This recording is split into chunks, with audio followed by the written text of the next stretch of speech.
Family and fellow soldiers, I'm the Professor, and this is the Moment of Truth. The director of Project 2025 has stepped down after facing criticism from both Democrats and the Trump campaign. Paul Dans helmed the right-wing policy blueprint and personnel project, which was backed by the conservative Heritage Foundation. And if it was enacted, it would dramatically reshape how the federal government operates. At least 140 former Trump administration officials contributed to this project, and many of its proposals overlap with Trump's plans for a second term. But the former president has both criticized and distanced himself from it.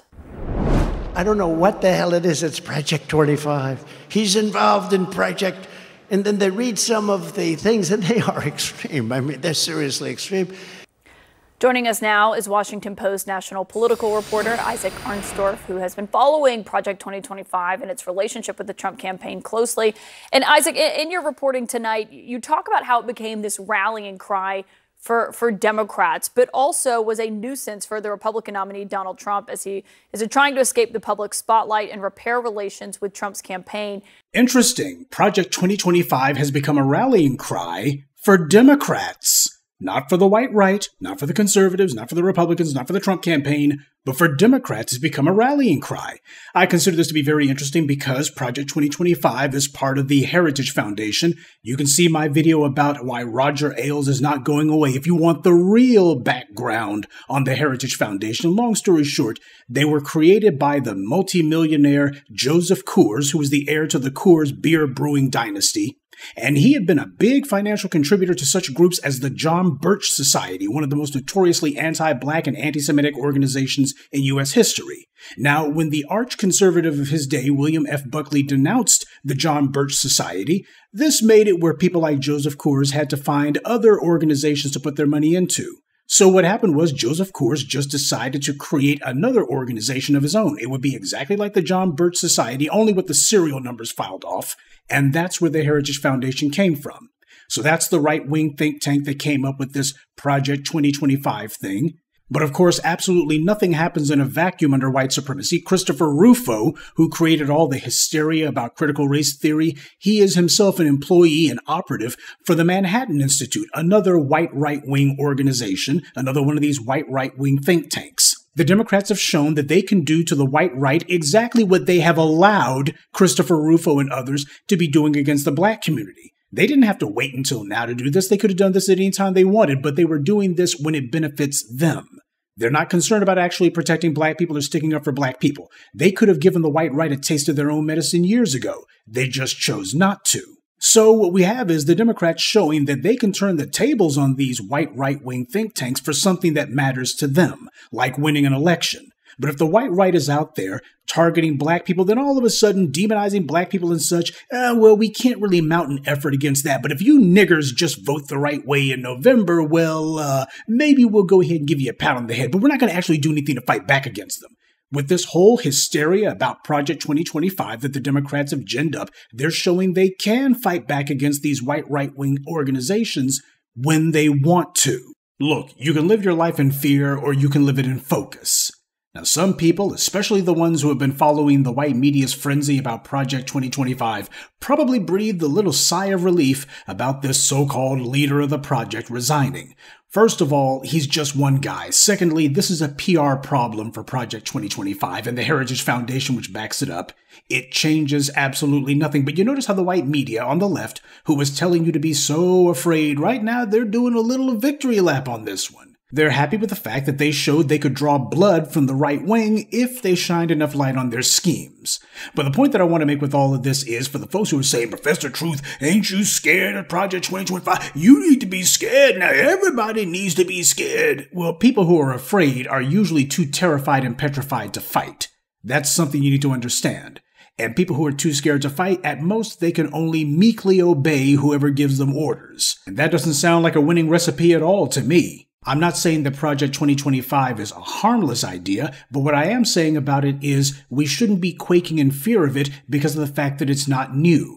Don't believe me? Even the white right understands that it's derivative. Look, it doesn't matter what you call it. If the label Project 2025 is unpopular, then I guess they should not be running on it, and they've chosen not to run on it. But they will be enacting. They'll be trying to enact parts of it, or else they're just being totally they're being evasive about what they're going to do when they get into government.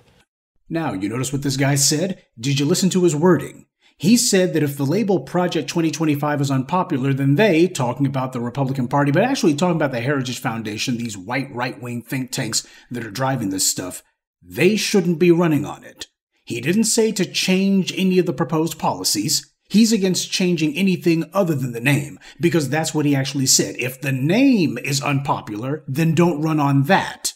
But he followed up by saying to stick with the proposed policies. Now, it's not the name Project 2025 that people are objecting to. They don't have a problem with the name. It's the ideas being put forward in that document that people are furious about. But this guy is fine with it. He's part of the white right, and if the name Project 2025 has become a political liability, then he says to change that. He seems to think that Project 2025 is nothing more than a label. It's the ideas that actually matter, and Project 2025 is not controversial to this guy at all. Why? This is just conservatism. This is just the same old stuff that we've been talking about for the longest time. This is just conservative policies that we want to see enacted. It's just conservatism. That's how he put it. Gee, where have you heard that before? And that's the reason why they're kicking around this phrase, Project 2025. Most of you have already heard of it, and I'm not going to give a rundown of a point-by-point breakdown of it, but the point of the matter is this. The white right has been out there planning their glorious white ethno-state for the longest time. We can be disgusted by things like this, but stop acting like you're surprised. There's nothing new here. This is part of a decades-long ongoing scheme by the white right, and it's gone by a number of different names. The Contract with America, the Project for a New American Century, and now Project 2025. The names change, but the ideas remain the same. So, before this little shakeup with Project 2025, where their leader, this Dan's character, who was with the Trump administration, has been forced to bow out, and the Orange Man has been forced to distance himself from the project, before all this happened, I was telling you that Project 2025 is not new at all. It's just a rebranding of a decades-long slate of right-wing stupidity. And here we have this conservative bloviator and others on the white left who are saying the same thing. So for those of you who were skeptical, who were quaking in your boots, peeing your pants, who have been panicking and terrified about how Project 2025 was going to be this unstoppable juggernaut and how it will come to rule the world and usher in an era of American Nazism, just remember, for the people who were all scared and terrified about this because the white media was whipping them into hysteria, these are the same people who told us that if in 2016 Donald Trump was elected president, why black folks would be back in the cotton fields on January 20th. Then, in 2020, they told us that Biden would finally fulfill some of the Democrats' broken promises to the black community, and once he's president, everything will be fine. Well, why don't you tell that to Sonia Massey? Tell Sonia Massey about how Biden's going to finally crack down on all of these cops who are killing people in the streets. Go ahead and tell her that. In fact, find any of the black victims of police violence over the course of the last 4 years, and you tell their family members how much Biden's gone after these crooked cops. Now, for the slow people out there, yes, Project 2025 is bad, and I'm certainly not in favor of it. My point, though, is that it's not new, and it's nothing that we haven't heard before. There's this orgy of attention being heaped on it by the likes of Rachel Maddow and others, and their goal is to get people like you to stop making demands and just do as you're told. They're determined not to actually offer us anything, so they're trying to scare us to the polls because it worked 4 years ago. We gave confirmation that if you just go ahead and put enough fear talk out there, there's going to be a number of black folks who'll go for it regardless, so they're doing the same thing, only more of it. They've hyped up the rhetoric more and more. Instead of Trump just being a born-again Klansman, now he's a born-again Nazi. Instead of him ushering in some dystopian Ronald Reagan Barry Goldwater fever dream instead, it's going to be Adolf Hitler's wet dream. That's what they're saying, and they're banging the drum hard as hell about that. Now, why aren't they banging the drum hard as hell about anything having to do with benefiting black people specifically? The public psyche is malleable. That means it is flexible. It can be shaped and molded like clay. And this is the amount of force that they're hitting it with. Not just kneading it with your fingers, but hitting it with a sledgehammer repeatedly. Until it gets to the point that a few of you are looking and going, oh, we got to votes for Kamala Harris no matter what, and we can't be asking for no demands. It don't matter if she does. I mean, Trump's too dangerous. We have to wait until later. We always have to wait until later. Just look at the last 25 years alone. George W. Bush, this good old boy. Well, you can't be making no demands of Al Gore now. I mean, Trump, I do believe Trump is crazy. He like his father. His father was head of the CIA and he was Ronald Reagan's vice president. He's crazy and his son ain't no better. Okay, then we get to 2008. Well, John McCain, he's one of these old dyed-in-the-wool Republicans. You know, he voted against a holiday for Dr. King back in the day, so he's too dangerous. Okay, you can't make no demands for him neither. And then 4 years later with Mitt Romney. Mitt Romney is a Mormon, and you know how the Mormons feel about black folks. We can't be making no demands now. Okay, what about 2016? Well, what's important now is that the Democrats got to hold on to the White House now. And sure, Obama didn't do anything for us in 2008. Or 2012, he insulted us and he condescended to us and maligned us and insulted us and made it a point to take black folks out to the woodshed publicly every chance he got. But you know what? That Donald Trump guy, he's too dangerous. So we can't make no kind of demands of Hillary Clinton either. And what about Joe Biden in 2020? Well, I mean, look at Trump and how racist he's been the last 4 years. Can't be making no. You see how they just run the exact same playbook over and over and over again. It is never going to be the right time for black people to be pressing our demands. And whenever the Democrats are in for office, the person on the other side of the aisle is always going to be too dangerous for us to be making any demands. And even after the Democrats win office, they don't do anything for us regardless. It never stops. That's the game that they're playing, and too many black folks are silly enough to go along with it. If Kamala Harris is opposed to reparations, and she is, and she's on the side of the police, and she is, then how is that any different than Trump? It's not. Now, you may imagine that it is in your mind if it makes you feel better, but the reality is we don't live in your imagination. We live in the real world. When Kamala Harris was Attorney General of California, did you see her going after the police and cracking down on them? You can ask the family of Matrice Richardson about that one. So for all of you Democrat plants and shills in my comment section, you have to tell us what a Kamala Harris presidency is going to do for black people. Simply saying, well, she's not Trump, that ain't good enough. Because the Democrats are not doing anything to stop the economic and physical violence that the white right is carrying out. In fact, the Democrats have actually been part of reinforcing it and protecting it. And that's the reason why we've gone ahead and taken a few minutes out to tell you about the latest developments for Project 2025. The entire point is that there's a reason that you don't see me freaking out about this. I limit the amount of white media news that I watch for precisely this reason.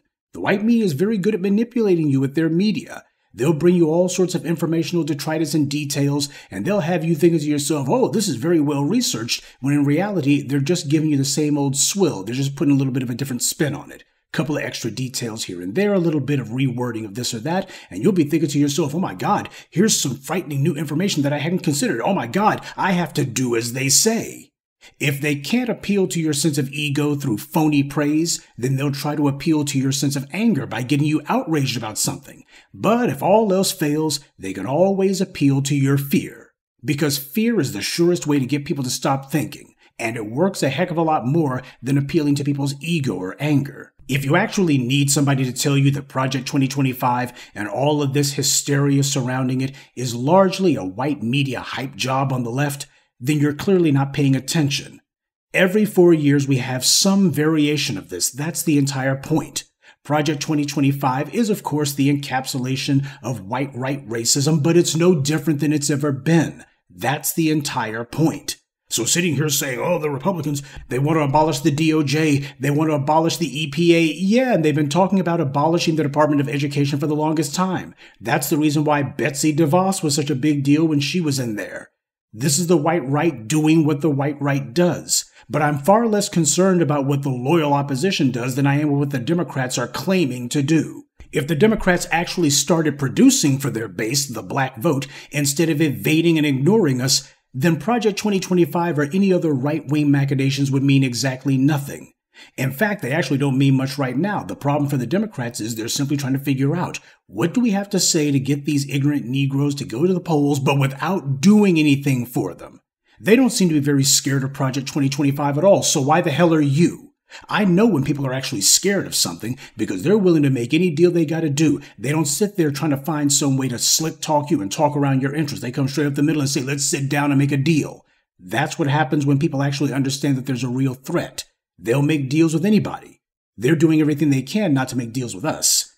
Instead, they're just trying to get us scared to the polls. And that being the case, we're not making a deal with anyone other than the devil. Well, I don't know about you, but I don't see the devil as honoring his word. So now that the leader of Project 2025 is stepping back, and I'm sure some idiot who probably will be worse is going to be taking his place, I want a lot of the folks, especially the ones who you've been seeing in the comments section, I want you to go ahead and have some spine when you take these people on. This is not a question of whether or not there's an evil right-wing plot out there. Of course there is. There always is. But the point is, why is this something that's being hyped to the sky? It's because you have been threatening to turn your back on a process that hasn't produced a damn thing for us in 3 generations. As far as they're concerned, if they can't find a way to make you stupid, if they can't find a way to distract you, then they'll try to find a way to terrify you. And I'll tell you right now, I've seen a lot of people who have been scared straight, but not in my entire life have I ever seen anyone who was scared powerful. Good day, and be one.